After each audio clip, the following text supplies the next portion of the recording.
বাঙালী ফেডাৰেশ্যনৰ পৰা সকলোকে শুভেচ্ছা আৰু অভিনন্দন জ্ঞাপন কৰিছোঁ। আজি ২৭ আৰু ২৮ মাৰ্চত যি অনুষ্ঠিত হ'বলগীয়া অধিৱেশন তাৰে আজি লাইখুঁটা স্থাপন কৰা হ'ল।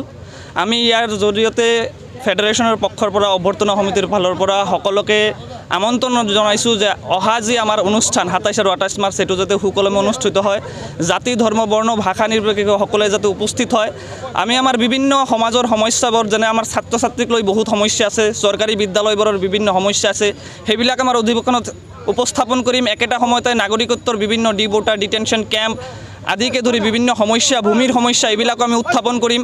একেটা সময়তে আমাৰ সাংস্কৃতিক অনুষ্ঠান আছে, আমাৰ জাতীয় সংস্কৃতিৰ লগতে অসমৰ বিভিন্ন জাতীয় সংস্কৃতি আমি উপস্থাপন কৰিম। সুদূৰ মুম্বাইৰ পৰা সাৰেগামাপা খ্যাত শিল্পী স্নিগ্ধজিৎ ভূমিক আমাৰ মঞ্চত আহি আছে, তেওঁ গীত পৰিৱেশন কৰিব।